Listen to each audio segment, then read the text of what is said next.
Halo Halo Kak Aldi, Mbak. selamat sore. Perkenalkan Kak Aldi, nama aku Alinda. Oh iya Mbak Alida, saya Muhammad Aldio. Nih kalau boleh tahu nih Kak Aldi lagi di mana nih? Aku lagi di Bandung Mbak. Di Bandung, jauh ya. Iya. Jauh. Lagi di rumah apa lagi di luar nih Mas? Lagi di luar Mbak. Oh lagi di luar. Lagi di luar. Kalau mana nih kabarnya Mas Aldi, sehat kan? Alhamdulillah baik. Gimana juga kabar Mbaknya? Alhamdulillah juga sehat Mas. Nah nih Mas, sebelum kita mulai lebih jauh lagi nih, aku sama teman-teman sobat Mas nih masih mau tahu nih apa sih The Parcels and Snack itu Mas? Atau boleh dari Mas Aldi coba sedikit bercerita mengenai apa sih The Parcel and Snack itu? Oh oke, aku ceritanya pertama kali namanya kok di Parcel and Snack ya. Jadi usaha ini tuh sebenarnya usaha orang tua dari aku SMA gitu kan. Dari aku SMA dulu kita tuh kerjain bikin parcel buat orang nikahan, terus bikin souvenir untuk orang nikahan seperti itu gitu kan. Nah, terus beberapa tahun kemudian aku mulai masuk kuliah, eh, aku melihat ada di pasar tuh ada namanya kursi tong gitu kan, kursi tong dari tong bekas itu, dan aku penasaran cara buatnya itu gimana gitu, cara buat kursi tong ini. Ya udah aku pelajari cara buatnya dan alhamdulillah bisa dipasarkan sampai sekarang sih. Gitu. Keren banget tuh teman-teman, dari awalnya dari yang buat souvenir ya Mas, souvenir untuk nikahan Iya, bisa gitu buat tong dan jadi untuk kayak kursi, meja dan lain-lain. Nah, kalau iya boleh tahu betul nih sekali. Mas, Mas Aldi ini menjalankan usaha di Parcel and Snack ini Mas. Usaha di Paskusnes ini udah sekitar 4 tahun lebih Mbak ya. Dan setelah 2 tahun dibuatkan NIB UMKM, dan sebulan ini kita udah jadi CV gitu. Hmm, keren banget nih teman-teman nih. Udah 4 tahun ya Mas berarti Mas ini bisnisnya. Iya, berapa tahun? Iya. Keren-keren. Nah nih Mas, kalau mau tahu tadi kan kita berbicara kalau Mas nih masih kuliah nih, masih kuliah. Kalau boleh tahu Iya gimana Mbak, sih betul. cara Kak mengatur antara kuliah sama pekerjaannya nih? Soalnya kan biasanya kalau anak kuliahan kan banyak nih, banyak-banyak tugas, organisasi. Terus gimana sih cara Kak Aldi ini membagi waktu antara kuliah sama bekerja ini Mas? Kalau pembagian waktu awal-awal saya buat kursi tong ini memang agak susah ya, karena saya harus kerjain sendiri gitu kan. Masih belum punya karyawan, masih belum punya orang yang saya percaya buat ngerjain tongnya ini gitu kan. Nah, dan kebetulan kuliahnya juga masih online, jadi masih daring lah. Nah, terus habis itu berapa lama saya ngerjain sendiri, sama cuman karyawannya awalnya cuma 2 orang, akhirnya sekarang alhamdulillah bisa lebih dari 2 orang, dan saya punya orang yang dipercaya untuk memantau proyek tongnya Hmm, itu gitu Mbak. Keren banget nih Mas Aldi. Sambil usaha juga bisa sambil kuliah juga ya. Ini jadi seimbang gitu. Jadi Iya kuliah Mbak. jalan, bisnisnya juga jalan. Nah, Iya. buat sobat-sobat Mas nih yang ada yang mungkin mau mengajukan pertanyaan nih buat Kak Aldi mengenai proses bisnisnya sehari-hari atau mengenai perbincangan kita hari ini, boleh banget langsung tanya di kolom komentar. Nanti siapa tahu Kak Aldi bisa bantu menjawab pertanyaannya. Hmm, nah, Kak Aldi, aku baru dengar nih Ya, Kak mengenai boleh silakan. aku baru dengar nih nama The Parcel and Snack ini bagus banget nih Kak namanya kan. Nah, boleh Iya. nggak sih diceritain gitu? Awal Kak Aldi ini menjalankan bisnis ini, terus pernah nggak sih Kak Aldi itu menjalankan usaha lain gitu sebelum dari The Parcel and Snack ini Kak? Soalnya kan aku ngeliat nih di Instagram Kak Eh, Aldi banyak nih produknya beragam gitu. eh, untuk di Parsusnet ini sih memang saya awalnya membantu orang tua kan, dan sebenarnya usaha tong ini kan kalau dibilang nama di Pasusnek dan dengan kursi tong ini kan tidak nyambung, tapi akhirnya saya pakai nama di Pasusnek karena sudah ada namanya gitu. Seperti itu Mbak. Kalau uh, nama di Pasusnek itu kan di itu saya Aldio Dio Parcel and Snack gitu. Seperti itu. Oke. Kalau boleh tahu nih Kak, kenapa sih Kak Adio ini kok bisa gitu kepikiran untuk mendaur limbah gitu menjadi sesuatu yang bermanfaat kayak meja, kursi dan lain-lain gitu Kak? Oh, sebenarnya awal itu memang saya lihat di marketplace di pasar itu memang sudah ada dan saya tuh penasaran ini barang bekas bisa didaur ulang jadi barang bagus sih dan kebetulan kursi tong ini kan jadi furniture yang minimalis buat dimanapun minimalis gitu buat nongkrong tempat duduk enak gitu kan dan alhamdulillah saya awalnya sih saya nggak ngerti cara buatnya gimana akhirnya ya ngutak-ngutak sendiri ya nyoba-nyoba sendiri ya akhirnya jadi gitu. Ya. Soalnya idenya Kak Aldi keren banget nih gitu kan, dari tong bisa menjadi sebuah kursi, meja gitu kan. Nah biasanya kita juga kayak sering Iya lihat nih di mbak. coffee shop, meja dari tong, kursi dari tong juga. Iya betul. Nah misalkan nih sobat-sobat emas nih, ada yang kepo nih dengan produk kakak. Kita tuh bisa ngeliat di mana sih kak? Apa mungkin di Parcel and Snack ini punya e-commerce sendiri atau sosial media juga sosial media juga ada gitu kak? Oh iya, kita ada di Instagramnya di Pasosmed, di Tokopedia juga ada, di Shopee juga ada, gitu. Oke. Nah teman-teman Jadi yang kalau mau produk kita bisa produk di dari The Parcel and Snack tuh bisa tuh lihat dari Shopee, Tokopedia gitu kan. Nah nih Kak, untuk produk nih, produk apa aja sih yang udah Kak Aldi produksi dari bahan daur ulang gitu? Atau mungkin Kak Aldi ini punya produk lain yang Kak Aldi jual? jadi ya kita utamanya positong. Jadi positong ini dari tong bekas, terus habis itu ada tong juga dari tong oli juga mbak, gitu. Jadi Oke. sofa tapi nanti jadinya. Oh, Seperti itu. nah, oh ya boleh lanjut Mas. Oh iya, udah ada tong dari tong bekas obat paracetamol, terus sama dari tong oli itu yang sekarang si produk. Oke. Nah kalau boleh tahu nih Mas untuk range harganya ini berapa sih Mas, dari berapa sampai berapa Mas? Oh ya, kalau yang ini range harganya dari 650.000 sampai 1,3 juta mbak. Oke. Ini masih terbilang murah ya Mas. Buat teman-teman nih, buat teman-teman sobat Mas, mungkin yang mau buka coffee shop, mau buka resto, boleh banget langsung dihubungin Mas Iya, Aldionya. Siapa tahu nanti dikasih diskon kan? iya pasti dapat diskon. Nah Mas Aldio nih mengenai produk nih Mas. Mas Aldio nih udah Iya. paling jauh tuh kemana aja tuh Mas kalau boleh tahu? Paling jauh itu saya kirim ke Papua mbak. Wah jauh banget itu Mas.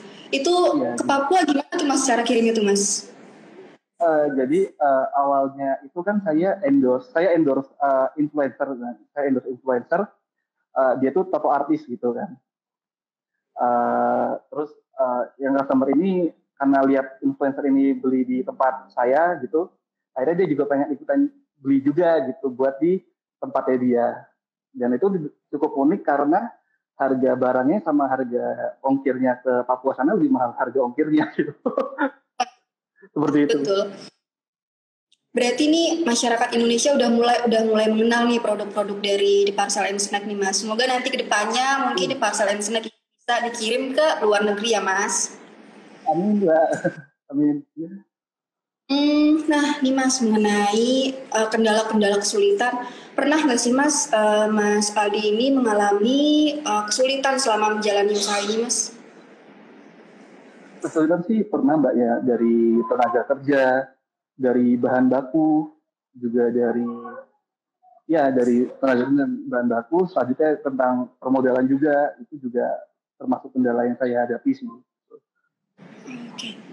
Kan Mas Aldi ini udah pernah mengalami kendala ya Mas atau kesulitan. Nah gimana cara Mas Andi ini bisa keluar atau bisa menghadapi dari kesulitan itu tuh Mas? Eh, untuk membuat dari itu ya kita cari solusinya ya dari kendala dari bahan baku sama dari permodalan ya kita harus pikirkan solusinya sampai mendapatkan jalan keluarnya gitu mbak. Kalau mengenai kerugian nih Mas, Mas Aldi pernah nggak mengalami kerugian selama menjalankan usaha dari The Parcel and Snack gitu Mas?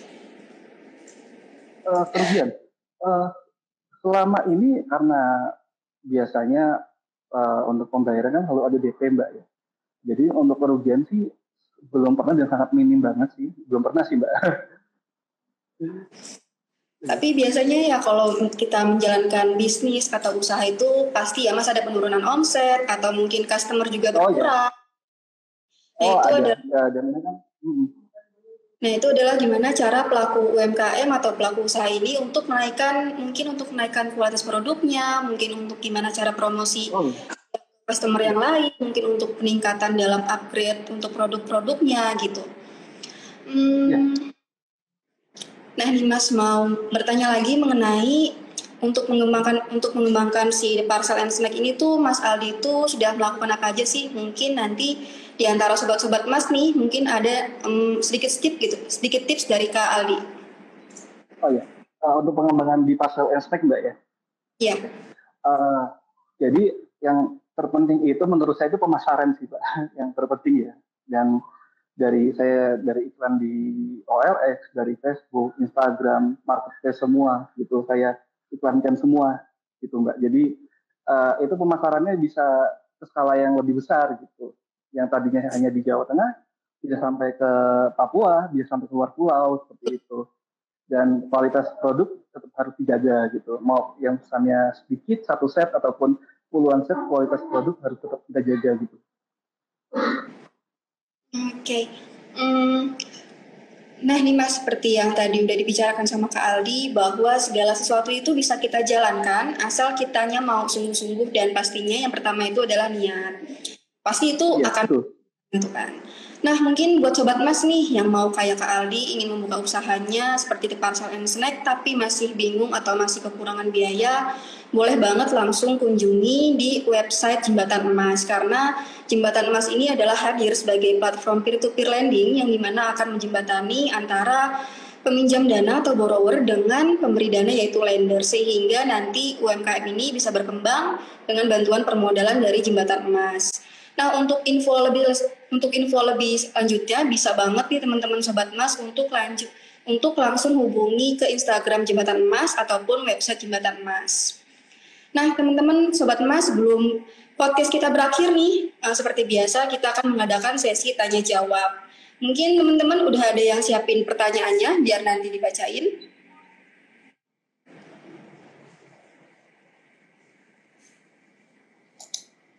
Ayo teman-teman yang mau tanya mengenai Kak Aldi, boleh mengenai bisnisnya Kak Aldi dari awal hingga akhir pun juga boleh. Boleh langsung ditulis di chat aja, nggak apa-apa. Nanti aku bacain.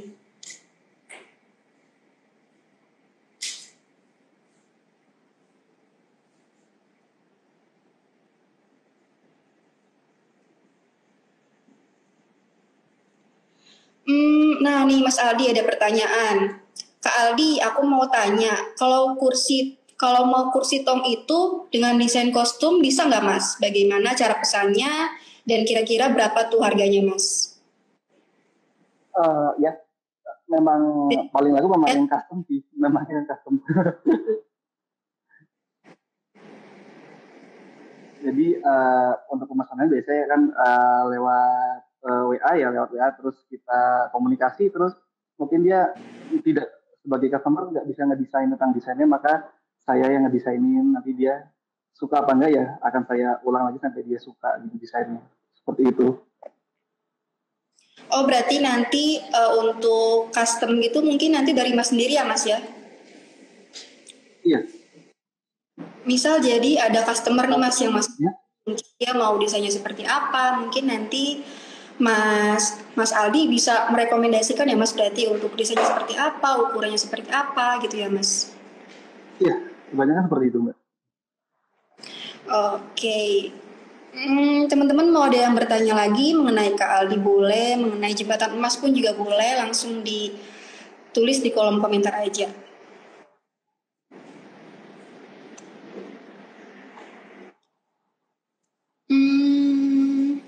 Oke.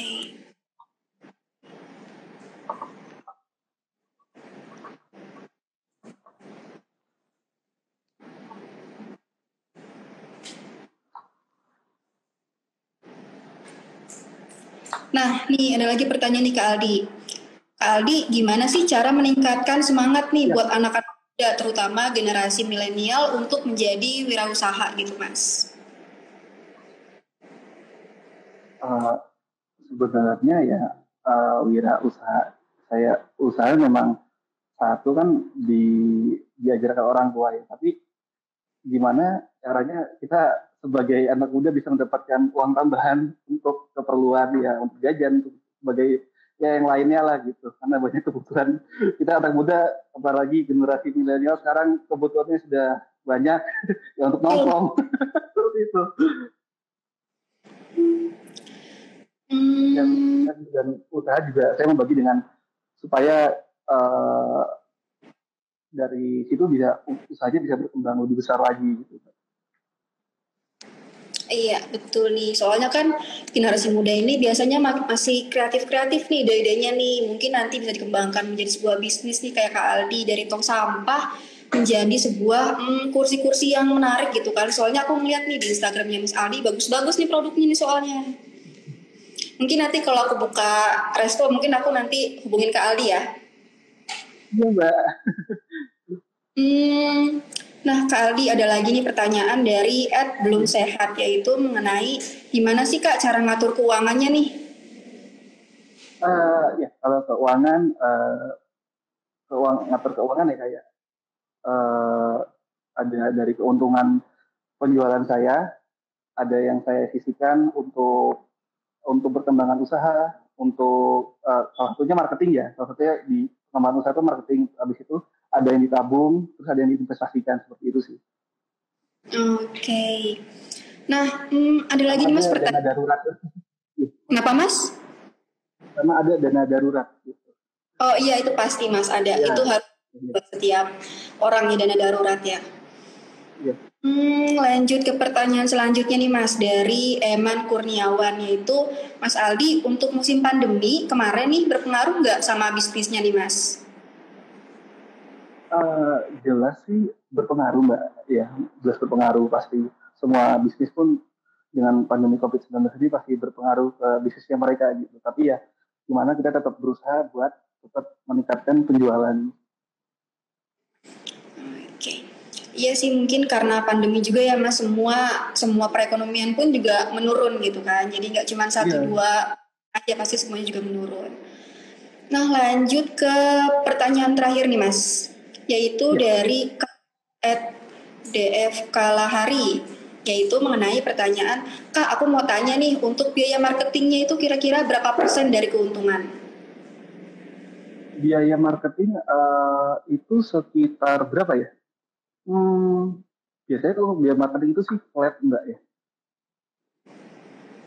Mungkin aku ambil biaya marketing itu di sekitar 10% Mbak. Oh 10%, oke. Iya. Hmm, Sebentar ya Mas, aku bacain pertanyaan selanjutnya lagi. Iya. Nah nih Kak, ada pertanyaan lagi dari Kak Hanawati. Kak Aldi, bisa bagi tips nggak nih agar bisa usaha sambil kuliah? Tips usaha sambil kuliah yang jelas satu niat satu niat memang niat usaha, dan kedua yaitu namanya usaha tuh pasti nggak selalu untung, ada ruginya juga. Nah kita harus siap dengan kerugian tersebut gitu, jangan mau untung aja, seperti itu sih. Ya betul, namanya juga bisnis ya Mas, namanya juga ada kerugian pastinya kan. Karena nggak Iya. mungkin suatu bisnis untung terus itu nggak mungkin sih. Iya betul. Lanjut ke pertanyaan selanjutnya nih Mas dari Mas Eman Kurniawan underscore. Spill produknya dong Kak untuk kekuatan berat dan ketahanannya. Oh iya boleh. Untuk produknya bisa langsung lihat di IG di Pasal and Snack. Ya. Oke. Lanjut nih Kak, ada pertanyaan dari @kiki Fempri. Mas Aldi, menarik nih produknya. Mas, kalau produk daur ulang ini apakah butuh dana dulu atau seperti apa? Oh butuh gimana Mbak? Maaf, bisa diulang? Mas, kalau produk daur ulang ini apakah butuh dana dulu atau seperti apa? Ya, tetap butuh dana dulu ya. Karena memang bahan bakunya ini kan memang uh, dijual juga gitu kan, bahan baku tong bekas obatnya ini. Jadi tongnya itu masih tong belum jadilah, belum belum bagus gitu. Nah, itu memang butuh modal dulu untuk membeli tongnya. Dan segala Ya, persiapan seperti kayu, seperti paku. Gitu. oke. Nah, nih Mas, pertanyaan terakhir nih ya, dari @cat Project Solo. Kak Aldi, kalau suruh pilih kuliah apa pilih bisnis? Waduh, ini Cat Project Solo pertanyaannya menjebak ya Mbak. Agak berat ya? Agak berat. Saya kalau milih dua-duanya sih Mbak. Pilih dua-duanya. Kalau boleh tahu nih Kak Aldi nih masih semester berapa nih Mas? Sekarang udah semester 6 Mbak? Semester 6? Nah, iya. Oke, keren banget nih Mas. Ternyata banyak banget nih Sobat Mas yang masih tertarik nih untuk melakukan berbisnis. Seperti Kak Aldi nih keren banget nih dari masih kuliah bisa sambil kerja juga. Oke Mas.